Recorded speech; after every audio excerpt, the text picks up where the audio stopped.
Welcome back to another Film Geek movie review. I'm off from the old day job today, so that means it is time to take in a matinee, and I'm off to check out the new dark comedy, Honey Don't.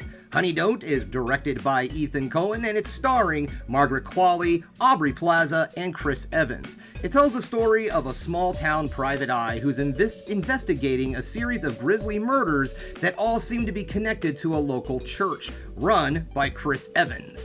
This movie looks like it's going to be kind of a film noir, hard-boiled kind of detective mystery story, and I do love a really good crime thriller. And also, this is the same folks that brought us the movie Drive-Away Dolls. This movie is written by Ethan Coen and his wife Trisha Cook, and so it's going to have that same kind of vibe to it, I feel, as Drive-Away Dolls. Plus, it also has Margaret Qualley, which I absolutely loved in Drive-Away Dolls, so I'm looking forward to what she brings to this film too. So you know what? It's enough of me sitting here jibber-jabbering on. It is time for me to get out the door and say goodbye to my faithful movie companion Haku, because I need to go see Honey Don't.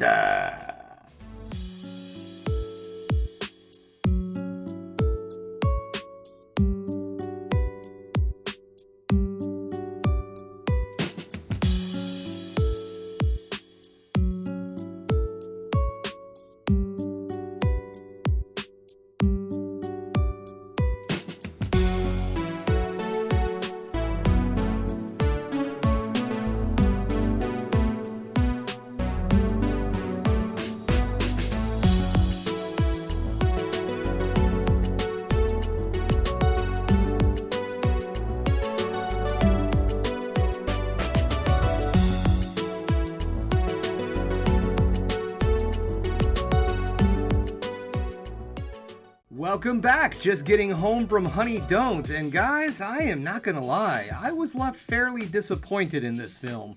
So let's get it started, shall we? We're gonna get things started with negatives, then move into the positives to end the video on the ever so important high note. Now, while there is some fun to be had with this movie, and there are things I did like, one of the things in this film that I just did not like, unfortunately, was the story. This film doesn't really have a good core to it, unfortunately. It's supposed to be a crime mystery type of film, but the mystery itself doesn't really come across as a mystery, and the investigation doesn't really work as an investigation. Let me explain. Everything in this film kind of falls together as just coincidental. She's not really going around and pounding the pavement and talking to people, intimidating criminals and all, trying to find the answers that she's looking for. All that Honey has to do is just sit around and wait, and somebody does something stupid that just happens to be connected to something that she was doing. Oh, and just really quick, in my intro, I did say this movie takes place in a small town. Totally wrong. This film takes place in Bakersfield, California, which has a population of over 400,000 people, so I don't believe that's a small town. Anyways, I digress. Let's get back into this. So yes, the story itself doesn't necessarily feel like a free-flowing investigation story where Honey is going around talking to different people, gaining evidence, getting clues, and trying to get to the bottom of this murder mystery. And then, of course, things keep happening that keep connecting and so on and so forth.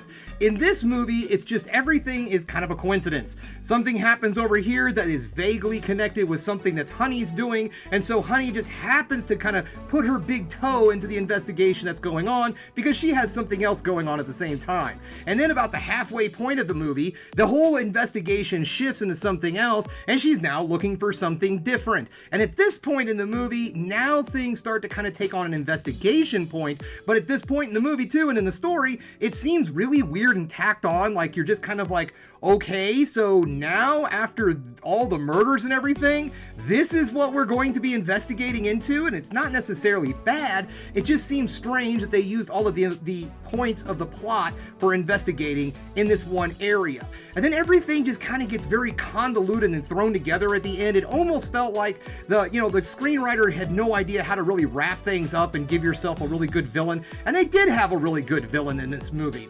But they decided to go with a different area and a different twist, and it did not really fit the vibe of the movie whatsoever. So everything just kind of felt like all of these different, almost anthology stories that were going on that happened to have some connection with each other, that happened to have the character Honey going around into all of these different events, but nothing necessarily even felt like it really should come together whatsoever for an actual murder mystery investigation kind of story.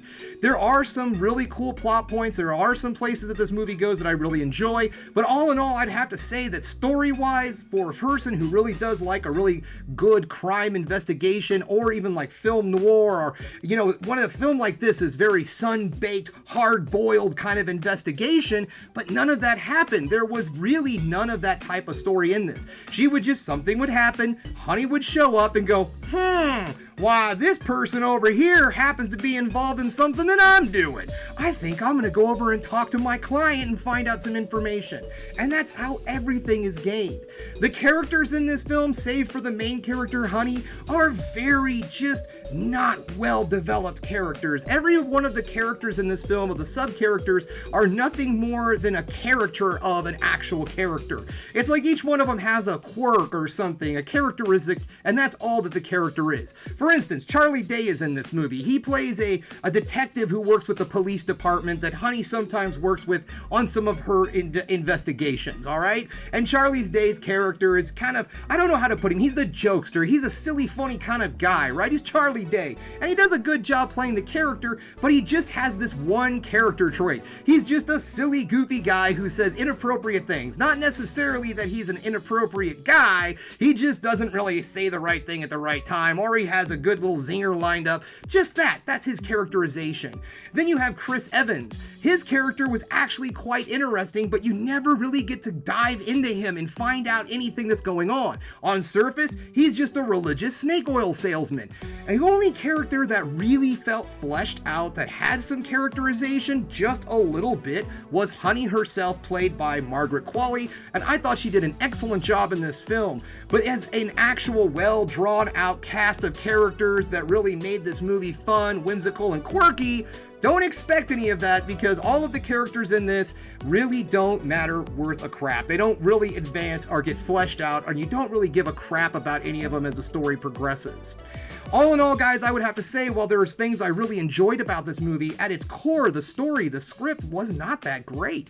The dialogue in this movie was pretty good. It did have those moments of that hard-boiled investigation, sun-baked Bakersfield kind of movie, but then it would just shift into normal type of dialogue. It just kept going back and forth, back and forth. It's like, does this movie want to nail down a film noir murder mystery, or does it just want to be a quirky, whimsical, dark comedy? It didn't really want to latch down a tone of the film.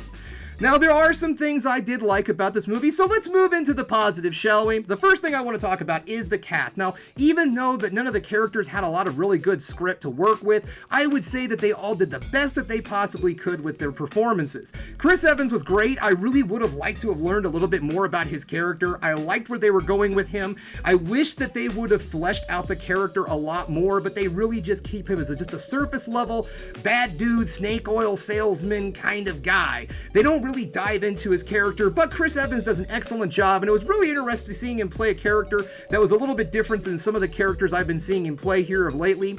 But the real star of this movie was Margaret Qualley. She does an excellent job in her role. I really loved her in Drive Away Dolls, and in this film she is even better. She is really the shining moment of this movie.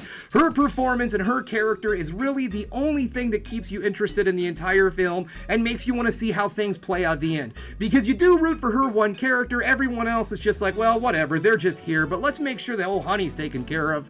The acting was outstanding. The cinematography was really well done. I loved some of the cinematography in this film. You could definitely see that Ethan Coen has not lost his eye for the camera whatsoever with this movie. Lots of great angles, lots of great shots. I really enjoyed the use of the environment. It really brought in this very sun-baked, hot kind of feel to it. You could definitely tell that these people were out in the desert. You could feel the heat coming off of the screen, that the cinematography was so well done.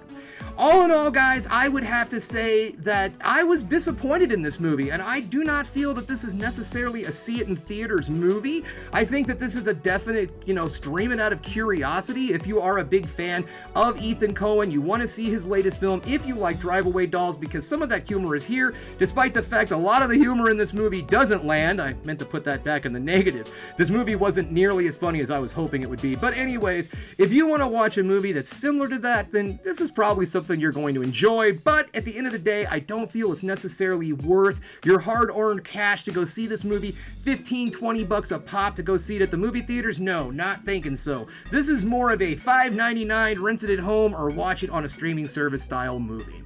And I think that you might enjoy it if you see it in those circumstances. Well, alright guys, that's all I have for you today. Thanks again for checking out the Film Geek. If you liked what you saw here today, go ahead and subscribe to the channel, ring that bell for notifications, and give me the old thumbs up so I know you like what you're seeing.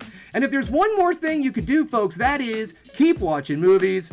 You know I'm gonna.